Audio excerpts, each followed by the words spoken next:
Penal code న్యాయ వ్యవస్థ సంబంధించిన సినిమాలు జై భీమ్ ఒకటి వచ్చినట్టు కదా ఈ మధ్యకాలంలో. మీరు అన్నట్టు వకీల్ సాబ్ మీరు చేసింది. వకీల్ సాబ్లో ఎక్స్పీరియన్స్ ఎలా ఉంది సార్? కాంబినేషన్ సీన్లు పడ్డాయి ఏమైనా పవన్ కళ్యాణ్ గారితో? లేదు, అంత లేదు. బట్ ఆ ఎక్స్పీరియన్స్ అంటే పవన్ కళ్యాణ్ గారితో కొంచెం ట్రావెల్ చేసాం. అన్నవరం అనే సినిమా ఒకటి చేశారు కదా, అప్పుడు చేసినప్పుడు కొంత పరిచయం. దాన్ని నేను వీ హ్యావ్ అన్ ఆర్గనైజేషన్ కాదు రక్ష, 30 ఏళ్ల క్రితం, ఈ లీగల్ అవేర్నెస్ కోసం.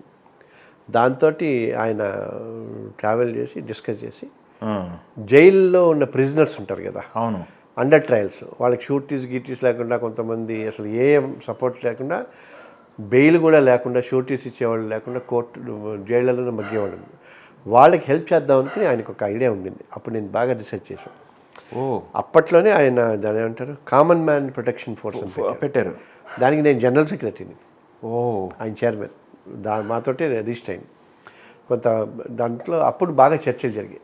ఆయనకి మాత్రం విపరీతమైన సమాజం పట్ల, లెస్ ఫార్చునేట్ పట్ల విపరీతమైన concern, leave about all other things and all. అది అయిపోయింది. ఆ తర్వాత ఆయన ప్రజారాజ్యం పెట్టిన తర్వాత ఇది కంటిన్యూ చేయలేమని నేను అన్నా. అయితే ఓకే అనుకున్నా, అక్కడితో అయిపోయింది. దాదాపు 10 ఏళ్ల తర్వాత కలిసాం వకీల్ సాబ్లో. ఫ్యాషన్ లేదు అంటే ఉందండి, చిన్న కాంపిటీషన్ ఉంటుంది. చిన్న అంటే అతన్ని జైలు నుంచి, పోలీస్ స్టేషన్ విడిపించి, అది పోలీస్ ఇన్స్పెక్టర్ అవుతాడు, విడిపించిన తర్వాత ఒక చిన్న డైలాగ్ ఎత్తా, మళ్ళీ ఇటువంటి పిచ్చి పిచ్చి గొడవల్లో కేడకు జాగ్రత్త అంటే సరే అంటాం. ఆ బిట్ కాంబినేషన్, ఆ సీన్ కోసం ఎందుకో తెలియదు కానీ లైటింగ్ గీటింగ్ ఒక 1 గంట 45 మినిట్స్ టైం తీసుకున్నాను. అప్పుడు ఏంటి మీరు ఇక్కడ అంటే గుర్తు చేసుకున్నాను. అప్పటికి ఆ పాత ఎలక్షన్స్ అయిపోయినాయి. 10 ఏళ్ళు అయింది అప్పటికి. ఎందుకంటే I don't be in touch with general. అవును, అప్పుడు ఆ 45 మినిట్స్ కూడా మళ్ళీ సమాజం పట్ల, జనాల పట్ల అంటే అరుదు, అంటే అంతగా తపన పడే మనిషి. సరే ఇప్పుడు పొలిటికల్గా, ఇప్పుడు రాజకీయం అంటే అదొక వ్యవస్థ, అదొక సైన్స్. ఆ సైన్స్లో ఆయన పాస్ అయ్యాడా పాస్ కాలేదా అన్నది నాకు తెలియదు. కానీ అఫ్కోర్స్ పొలిటికల్ అంటే మీరు పొలిటికల్లో ఉన్నారు. 2009లో పార్లమెంట్ కంటెస్ట్ చేశారు లోక్సత్తా అని. అంటే మనం అధికారమే ఉండాలి, చేద్దామని అప్పట్లో ఫుల్. ఇంకా 2009 అగ్రెసివ్గా ఉండాలి. సికింద్రాబాద్ నుంచి పార్లమెంట్ కంటెస్ట్ చేశారు. బట్ రాజకీయాలు చాలా మంచివే, కానీ పెద్ద ఓషన్ సబ్జెక్ట్. అందరూ ప్రజల్ని మోసం చేసేవాళ్ళు చాలామంది. 99% చాలామంది తెలిసి మోసం చేస్తున్నారు.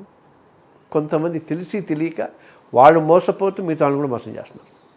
లేకపోతే అసలు ఇంతమంది ప్రతివాడు పాపం రాజకీయం గురించి మాట్లాడే ప్రతివాడు ప్రజలను బాగు చేద్దామని వాడిగా, ప్రజల మంచి కోసమే కదా. మరి ఎందుకు ఇంత కాన్ఫ్లిక్ట్? ప్రజలు పిచ్చోళ్ళనే. అదే కదా, 10 మంది ఉన్నారు రాజకీయాల్లో, 10 పార్టీలు కావచ్చు, ఇండివిజువల్స్ కావచ్చు. ఇప్పుడు ఈ మధ్య ఐఏఎస్లో ఐపీఎస్లో ధోరణి కూడా బాగా పెరుగుతుంది కదా. అట్లనే కదా మేము వెళ్ళింది. సో మరి నువ్వు బాగా చేసినప్పుడు, నువ్వు ఒక చోట నిలబడి గెలిచినప్పుడు, ఓడిపోయినప్పుడు, నీకు 1,00,000 వస్తే 1,00,000 ఇంకొక 10 ఓట్లు వచ్చినప్పుడు గెలుస్తాడు. మరి నువ్వు ఓడిపోయినట్టే గెలిచినట్ట 10,00,000 మందిని సపోర్ట్ చేశారు కదా. మనం వదిలేసి ఎట్లా వెళ్తాం? Because you have not gone in to the assembly or parliament. నేను 2009 తర్వాత 5 ఏళ్ళు అట్లనే ఫైట్ చేశాను. Supported by 52,612 voters from Secunderabad parliament అని. మీకు పోలేనోట్లు? నాకు పోలేనట్టు. అప్పుడు టీఆర్ఎస్లో డిప్యూటీ చీఫ్ మినిస్టర్గా ఉన్నాను. ఆయనకి 30,000 ఓట్లు టీఆర్ఎస్ వాళ్ళకి, నాకు 52,000. లోక్సత్తా మీద అంతగా నమ్మారు. నమ్మిన తర్వాత వదిలేశాను కదా. ఆయన గెలిచాడు, ఆ నెక్స్ట్ టైం ఓడిపోయాడు, వదిలేశాడు. పార్టీ ఉందో లేదో తెలియదు. ఎవరినన్నాను? ప్రవీణ్ కుమార్ గారు, ఆయన జేడీ లక్ష్మీనారాయణ గారు. ఏంటి ఒక నియోజకవర్గానికి వెళ్ళాం, దీన్ని మార్చడానికి ట్రై చేయి, నమ్ముతారు. గెలిచిన ఓడిపోయినా అక్కడ ఉండు అంటే ఏమనుకుంటున్నావు? అందరు పిచ్చేళ్ళని. అందుకే సినిమాలు కాబట్టి వెన్స్డే అని సినిమా అని గుర్తున్నా, నసీరుద్దీన్ షా. అవును, కామన్ మ్యాన్ ప్రజలు అన్నవాడు ఆలోచిస్తే డిఫరెంట్గా ఉంటుంది. కాబట్టి ప్రజలు ఆలోచించరు. ఎందుకంటే వాళ్ళ ఉద్యోగాలు ఆలోచించకూడదు నా ఉద్దేశం. ఎందుకంటే ప్రజలు బిజినెస్ చేసుకోవాలి, ఉద్యోగాలు చేసుకోవాలి, సిన్సియర్గా ట్యాక్సులు కట్టాలి. ఆ ట్యాక్సులు కట్టినందుకు ప్రభుత్వం కానీ, రాజకీయ పార్టీలు కానీ కట్టిన ట్యాక్స్లు ఉపయోగపడుతున్నాయి, ప్రాపర్గా ఉపయోగపడుతూ. ఇప్పుడు మనకి వాలంటరీ ఆర్గనైజేషన్స్ అంటారు, వృద్ధాశ్రమాలు అంటారు. మీరు సాయం ఎందుకు చేయాలి?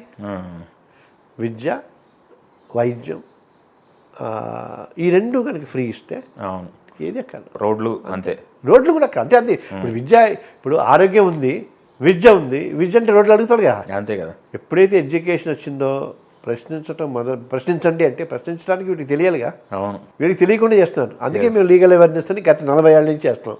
చట్టాలు ఉన్నాయి, ఇంకో 100 ఏళ్ళకి కావాల్సిన చట్టాలు ఉన్నాయి. ఎందుకు చేయట్లా, ఏం చేయట్లా? సినిమా వాళ్ళు కాబట్టి సినీ వర్కర్స్ యాక్ట్ అండి 35 సంవత్సరాలు ఈ రోజుకి ఇంప్లిమెంట్ అవట్లా. నేను ప్రయత్నం చేస్తూనే ఉన్నా, అన్ని పార్టీలు తగ్గించి అందరికీ ఇచ్చా. చిత్తశుద్ధి ఉండాలి, తెలియాలి, సాక్రిఫైస్ చేయాలి అని. అంటే నేను ఎందుకు వచ్చాను, ఉన్నారు గొప్ప గొప్ప వాళ్ళు. ఇప్పుడు పార్టీలు కూడా ప్రతి పార్టీలో వాళ్ళు మంచి వాళ్ళు లేరా? ఎంత మంచి వాళ్ళు ఉన్నారు, బంగారం లాంటి వాళ్ళు ఉన్నారు, ఆస్తులు అమ్ముకుని ప్రజల కోసం సేవ చేసేవాళ్ళు ఉన్నారు. బట్ ప్రాబ్లమ్ ఈస్ ఏమో చూడాలి.